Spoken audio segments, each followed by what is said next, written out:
வணக்கம்.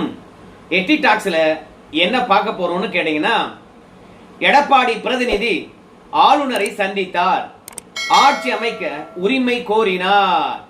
இதனுடைய பின்னணிய விரிவா பார்க்கலாங்க.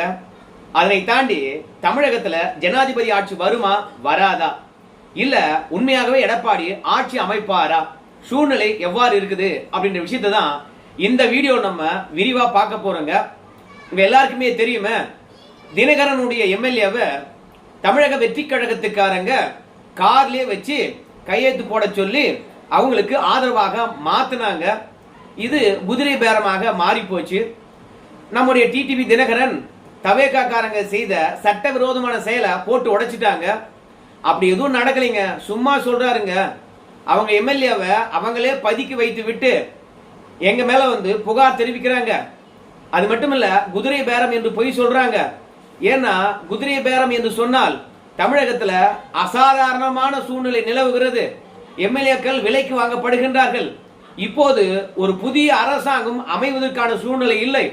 அதனால் தமிழகத்துல ஜனாதிபதி ஆட்சியை கொண்டு வாங்க அப்படின்னு ஆளுநர் ரெக்கமெண்டேஷன் பண்ணணும் அப்படின்றதுக்காக தமிழகத்துல ஜனாதிபதி ஆட்சியை கொண்டு வர வேண்டும் என்பதற்காக தமிழக வெற்றி கழகம் ஆட்சி அமைக்க கூடாது என்ற ஒரே நோக்கத்தினால அவங்களே நாடகம் ஆடுறாங்க, எம்எல்ஏவை ஒழித்து வைத்து விட்டு அப்படின்னு தமிழக வெற்றி கழகத்துக்காரங்க ஒரு அந்தர் பல்ட்டி அடிச்சிருக்கலாம். ஆனா அதுக்கு மாறாக பாருங்க, தமிழக வெற்றி கழகமானது யாருடனும் பேரம் பேச வேண்டிய அவசியம் இல்லை. அம்மா மக்கள் முன்னேற்ற கழகத்தினுடைய எம்எல்ஏவை பொறுத்த வரைக்கும் அவரே தான் வந்து எங்களுக்கு ஆதரவு தருகிறேன் அப்படின்னு சொன்னாரு.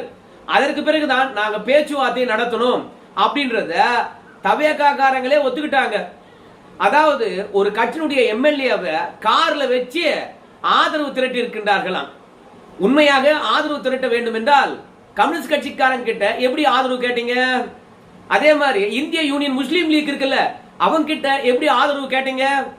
அந்த மாதிரி அல்லவா வந்து விஜய் அவர்கள் நேரடியாக கட்சி அலுவலகம் போய் எங்களுக்கு பெரும்பான்மைக்கு இத்தனை சட்டமன்ற உறுப்பினர்கள் தேவைப்படுகிறது, அதனால நீங்க எங்களுக்கு ஆதரவு அளிக்கணும் அப்படின்னு சொல்லியிருக்கணுமா இல்லைங்களா? அந்த ஆதரவு அப்படி கோரி இருக்கணுமா இல்லையா? அது என்ன திருட்டுத்தனமாக கார்ல வர வச்சு எவ்வளவு காசை கொடுக்கணுமோ அவ்வளவு காசை கொடுத்து அம்மா மக்கள் முன்னேற்ற கழகத்தினுடைய சட்டமன்ற உறுப்பினரை வேலைக்கு வாங்கியிருக்காங்க இல்லையா? கையெழுத்து போடுகின்ற வீடியோவை ஆதரவு ரிலீஸ் பண்ணிட்டு அவரே விருப்பப்பட்டு தான் எங்களுக்கு ஆதரவு கடிதத்தில் கையெழுத்து போடுறாரு பாருங்க. ஆளுநர் கிட்ட கொடுத்த கடிதம் போலிங்க, உண்மை இல்லைங்க அப்படின்னு டிடிவி தினகரன் போய் சொன்னாரு. தவேகாவுக்கு ஆதரவு கடிதம் வந்தது இல்ல, அந்த கடிதம் போலின்னு போய் சொன்னாரு நம்ம டிடிவி. எங்கால அப்படி எதுவும் கையெழுத்துலாம் போடலீங்க அப்படின்னு சொன்னாரு. ஏன் சொன்னாரு? தவேகாக்காரங்க குதிரை பேரத்துல ஈடுபட்டு இருக்கின்ற விஷயத்தை அவங்க வாயாலே ஒத்துக்கணும் அப்படின்றதுக்காக தான் சொன்னார். உடனடியாக நாங்க ஒன்னும் குதிரை பேரெல்லாம் பேசல, அந்த கடிதமும் பொய் இல்ல, நிஜமான கடிதம் தான், அந்த பாரு உங்காலே கையெழுத்து போறாரு பாருங்க அப்படின்னு வீடியோவை அவங்களே விட்டுட்டாங்க.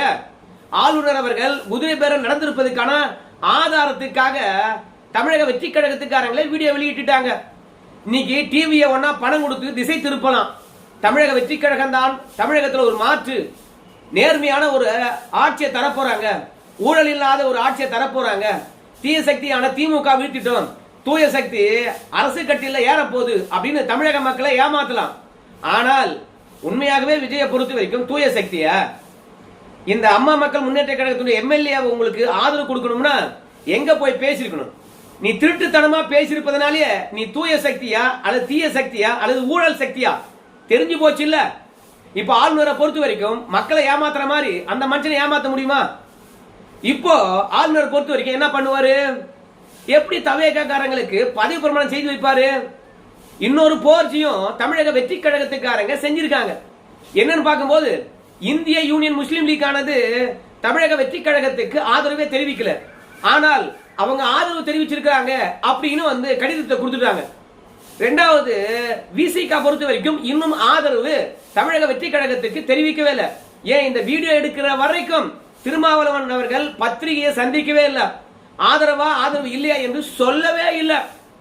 அதனால என்ன பொறுத்த வரைக்கும் இந்த போர்ஜரியான விசிகா ஆதரவு கொடுத்திருக்குது, அதே மாதிரி இந்திய யூனியன் முஸ்லீம் லீக் ஆதரவு கொடுத்திருக்கு, எனக்கு 120 எம்எல்ஏக்களுக்கு மேலாக ஆதரவு தந்திருக்கிறாங்க அப்படின்னு சொல்லிட்டு எனக்கு பதவி பிரமாணம் செஞ்சு வைன்னு சொன்னார் பாருங்க. நம்முடைய விஜய் அதுவே போலியான பெரும்பான்மைக்கான கடிதம். அதை ஆளுநர் பார்த்திருப்பார். மற்ற கட்சிகள் ஆதரவே தெரிவிக்கல, ஆனா நம்ம கிட்ட வந்து ஆதரவு தெரிவிச்ச மாதிரி சொல்லியிருக்கானா, இன்னும் இவன் எத்தனை பேர்கிட்ட வந்து குதிரை பேரத்துல ஈடுபட்டிருப்பான், எத்தனை பேர்கிட்ட இவன் விலை பேசியிருப்பான். அதனால இவனுக்கு பதவி பிரமாணம் செஞ்சு வைக்க கூடாது அப்படின்னு முடிவு எடுத்துட்டார். நைட்டே அறிவிச்சுட்டார். இந்த விஜயை பொறுத்த வரைக்கும் பதவி ஏற்று என்ன கிழிக்க போறான்னு தெரியல, எந்த விதத்திலும் அனுபவமே இல்லை, ஒரு ஆளுநரை எப்படி போய் சந்திக்கணும்ன்ற கூட தெரியவே இல்லை. ரெண்டாவது, ஆட்சி கோருவதற்கு 3 முறை வந்து அனுமதி கேட்டாச்சு, 3 முறை போய் நேரடியா சந்திச்சாச்சு. ஆனா 3 முறையும் இல்லாத பெரும்பான்மைய இருக்கிற மாதிரி பொய்யா போய் கொடுத்தா அப்ப விஜய் மீது ஆளுநருக்கு நம்பிக்கை வருமா? அது மட்டும் இல்ல, டிடிவி தினகரனை பொறுத்த வரைக்கும் எங்க கடிதம் போலிங்க, அது ஆதரவு கடிதமே இல்ல.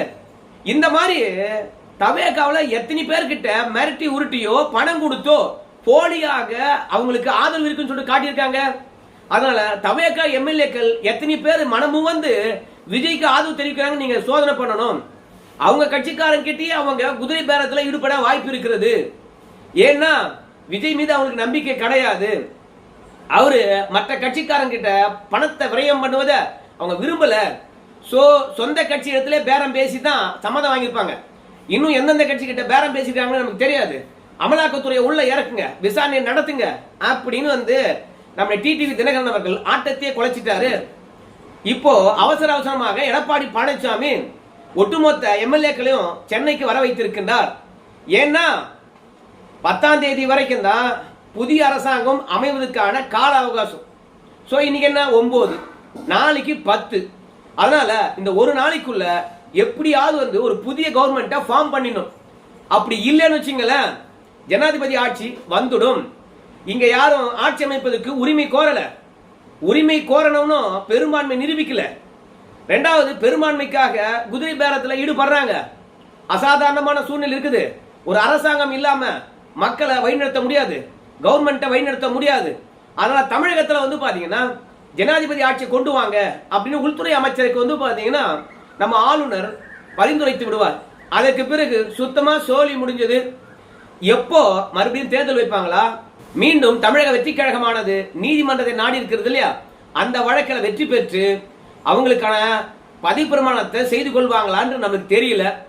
மொத்தத்தில் நீதிமன்றத்துக்கு வழக்கும் போயிருக்குது, ஆளுநர்கிட்ட குதிரை பேரமும் போயிருக்குது. எடப்பாடி பழனிசாமி பாண்டிச்சேரியிலிருந்து எம்எல்ஏக்களை வர வைத்திருக்கின்றார். அது மட்டும் இல்ல, டிடிவி தினகரன் தான் வந்து எடப்பாடியுடைய பிரதிநிதியா போய் எடப்பாடிக்கு பெரும்பான்மை இருக்குது, ஆட்சி அமைப்பதற்கு அனுமதி அளிக்க வேண்டும் என்று உரிமை கோரி இருக்கின்றார். அதனால நம்முடைய டிடிவி தினகரனுடைய கோரிக்கை ஏற்று இன்னைக்கு எடப்பாடி பழனிசாமி ஆளுநர் அழைக்கிறாரா என்ற விஷயம் தெரியல. அவசர அவசரமாக எடப்பாடி பழனிசாமி பாண்டிச்சேரியில் இருந்து 47 எம்எல்ஏக்களும் வர வைத்திருக்கின்றார். அது மட்டும் இல்ல, திமுக ஆதரவு தரணுமே அப்படின்னு சொல்லுகின்ற போது ஏற்கனவே எல்லா கட்சிகள் இடத்திலும் திமுக ஆதரவு கேட்டிருக்கிறது. இந்திய மார்க்சிஸ்ட் கம்யூனிஸ்ட் கட்சி இருக்குல்ல, அந்த மார்க்சிஸ்ட் கம்யூனிஸ்ட் கட்சியினுடைய அகில இந்திய பொதுச் செயலாளர் பேபி அவர்கள் வந்து நேற்று இந்தியா டுடே சேனலுக்கு பேட்டி அளிக்கின்ற பொழுது பாருங்க, ஸ்டாலினை பொறுத்த வரைக்கும் அதிமுகவுக்கு ஆதரவளிக்க சொல்லி இந்திய கம்யூனிஸ்ட் கட்சியும் அதே மாதிரி மார்க்சிஸ்ட் கம்யூனிஸ்ட் கட்சிக்கும் அழைப்பு விடுத்தாரு. ஆனா நாங்க எடப்பாடி பழனிசாமி தன் கட்சியை பிஜேபி கிட்ட அடமானம் வச்சுட்டாரு. அது பிஜேபி இடத்துல கூட்டணியில் இருக்குது. அந்த கட்சிக்கெல்லாம் நாங்க எப்படி ஆதரவளிக்க முடியும்? பிஜேபியுடன் கூட்டணி இருக்கக்கூடிய அதிமுகவை ஆதரிக்க முடியாது நாங்க சொல்லிட்டோம். எவ்வளவோ வற்புறுத்தினாரு ஸ்டாலின் அதிமுகவுக்கு ஆதரவளிக்க சொல்லி, நாங்க முடியாதுட்டோம். பிஜேபி கூட்டணி விட்டு வெளியே வர சொல்லுங்க, அதற்கு பிறகு ஆதரவளிப்பதை பற்றி யோசிக்கலாம்னு சொல்லிட்டு நாங்க சொன்னோம். ஆனால் எடப்பாடி பழனிசாமி நாங்க பிஜேபி கூட்டணி விட்டு வெளியேறுகிறோம் என்று அவங்க சொல்லவே இல்லை. அப்படி இருக்கும்போது நான் எப்படி ஆதரவளிக்க முடியும்? அதனால தான் நாங்க விஜய்க்கு ஆதரவளிச்சோம் அப்படின்னு ஸ்டேட்மெண்ட் விட்டுட்டாருங்க. அதனால ஸ்டாலினை பொறுத்த வரைக்கும் அதிமுகவுக்கு ஆதரவளிக்கின்ற மனநிலையில தான் இருக்கிறாரு.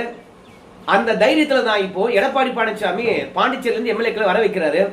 இப்ப முக்கியமான பாயிண்ட் என்னன்னு கேட்டீங்கன்னா, தமிழ்நாட்டில் குடியரசுத் தலைவர் ஆட்சியா, இல்ல எடப்பாடியாருடைய ஆட்சியா, இல்ல விஜய் ஆட்சியா? இந்த 3 விஷயங்களும் யார்கிட்ட இருக்குன்னு கேட்டீங்கன்னா திருமாவளவன் கிட்ட தான் இருக்கு. நபார்ப்பா, நான் வந்து விஜய்க்கு ஆதரவு தந்தேன்னு வச்சுங்க, திமுக கோயிச்சுக்கும். அதனால நான் விஜய்க்கும் ஆதரவு தரல, அதே மாதிரி திமுகவுக்கும் நான் ஆதரவு தரல, நாங்க யாருக்குமே ஆதரவு தரல அப்படின்னு பாஜக எடுத்த முடிவு மாதிரி விசிக முடிவெடுத்து விட்டால் தமிழகத்துல குடியரசு தலைவர் ஆட்சி வந்துடும். இல்லப்பா நாங்க வந்து ஸ்டாலினுக்கு தான் ஆதரவு, அவங்க கிட்ட தான் கூட்டணி வச்சிருந்தோம், அவங்க கிட்ட தான் நாங்க தொகுதி வாங்கி களத்துல நின்று மக்கள் நம்பிக்கை பெற்று வெற்றி பெற்றோம். அதனால நாங்க பாத்தீங்கன்னா எங்களுடைய ஆதரவு ஸ்டாலினுக்கு தான் தருவோம் அப்படின்னு சொன்னார்னா எடப்பாடியாருடைய ஆட்சி. இல்லப்பா கம்யூனிஸ்ட் கட்சிகள் எடுத்த முடிவு தான் என்னுடைய முடிவு, நான் ஏற்கனவே வாக்குறுதி கொடுத்துட்டேன், 2 கம்யூனிஸ்ட் கட்சியுடன் சேர்ந்து தான் நாங்க அரசியல் செய்து கொண்டிருக்கின்றோம், தமிழக மக்களுக்காக போராடி கொண்டிருக்கின்றோம், அதனால கம்யூனிஸ்ட் கட்சியுடைய முடிவு தான் என்னுடைய முடிவுன்னு சொல்லிட்டு நான் ஏற்கனவே அறிவிச்சிட்டேன். அதனால நான் தமிழக வெற்றி கழகத்துக்கு ஆதரவு தெரிவிப்பது தான் நான் சொன்ன சொல்லுல உறுதியா நிற்பதற்கான அடையாளம். அப்புறம் இந்த திருமாவளவன் பேச்சு யாரும் நம்ப கூடாதுப்பா, அன்னைக்கு ஒரு பேச்சு பேசினாரு இன்னைக்கு ஒரு பேச்சு பேசுறாரு அப்படின்னு சொல்லிட்டு என்னை யாரும் நம்ப மாட்டாங்க. அதனால கம்யூனிஸ்ட் கட்சிகளுக்கு என்ன வாக்குறுதி தந்தனோ அந்த வாக்குறுதியை காப்பாற்ற போறேன். நான் வந்து விஜய்க்கு தான் ஆதரவு அப்படின்னு அறிவிச்சாருன்னா விஜய் பதவி ஏற்பார். ஆனா எத்தனை நாள் நீடிக்கும் என்ற விஷயமானது நமக்கு தெரியல. ஏன்னா 118 சரியா வருது விஜய்க்கு ஆதரவு. ஆனா நம்ம ஸ்டாலினை பொறுத்த வரைக்கும் எனக்கு ஆதரவு தா, திருச்சியில விஜய் பதவி ராஜினாமா பண்ண போற, அங்க நிக்க வச்சு உனக்கு துணை முதலமைச்சர் பதவி தரேன் அப்படின்னு உறுதியளித்திருக்கின்றார்.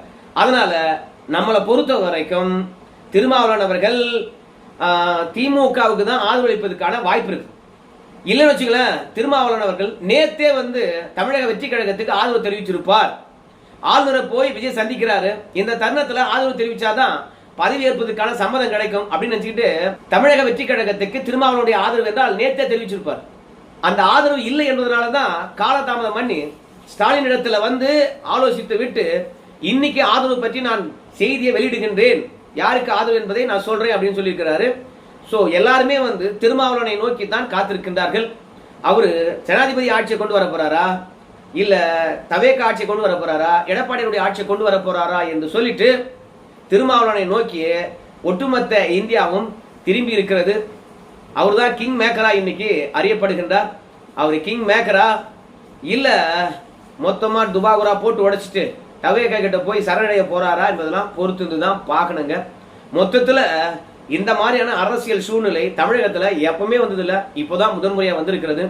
அதுலயும் ஆதவத்தினா பணம் வச்சிருக்கா அப்படி ஒரே திமிருல மற்ற கட்சி எம்எல்ஏக்களை எப்படி எல்லாம் வேலை பேசிருக்காங்க பாருங்க. சோ இவங்க ஆட்சி ஆண்டானுங்கன்னா இவங்க ஆட்சி லட்சணம் எப்படி இருக்குன்னு பாருங்க. இவனுக்கு முட்டு கொடுக்கறவன எல்லாம் வந்து பாத்தீங்கன்னா எதை கொண்டு அடிக்குதுன்னு நமக்கு தெரியவே இல்லை. இவன் தூய சக்தியா, இவ்வளவு நாள் ஆண்ட கட்சிகள்லாம் தீய சக்தியா கிழிச்சு எரிஞ்சிட்டான். யாரு? அம்மா மக்கள் முன்னேற்ற கழகத்துடைய சட்டமன்ற உறுப்பினர். நான்லாம் அவனுக்கு ஆதரவு அளிப்பேனா? நான் ஏன் அவனுக்கு ஆதரவு அளிக்கிறேன்? என்னுடைய பொதுச் செயலாளர் வந்து பாத்தீங்கன்னா டிடிவி தினகரன் தான், என்னுடைய ஆதரவு எடப்பாடி பழனிசாமிக்கு தான் அப்படின்னு சொல்லிட்டு கிழிச்சு எரிஞ்சிட்டான் இந்த தவேகாவுடைய முகத்தை. ஆதரவு நான் சொல்லிட்டான், டேய் சாமிய உங்ககிட்ட பணம் கொடுத்தா அந்த பணம் கொடுத்த விஷயத்த வெளியே சொல்லாத.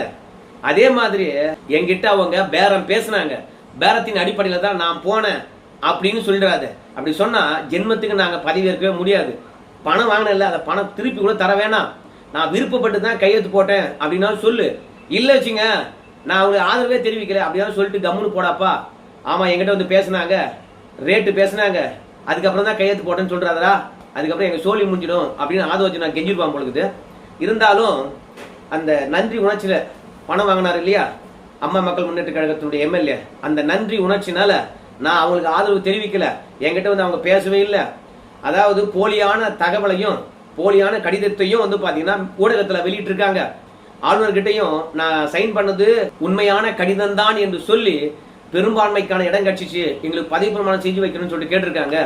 கொடுத்த கடிதமே போலி, ஜெராக்ஸ் கடிதம் ஏன் கொடுத்தாங்க, உண்மையான நகல் எங்க போச்சு அப்படின்னு சொல்லிட்டு தமிழக வெற்றி கழகத்தை காப்பாத்தி விட்டுருக்காரு அம்மா மக்கள் முன்னேற்ற கழகம். தான் வாங்கின காசையும் மறைச்சிட்டாரு, அவர்கிட்ட பேசின குதிரை பேரத்தையும் மறைச்சிட்டாரு.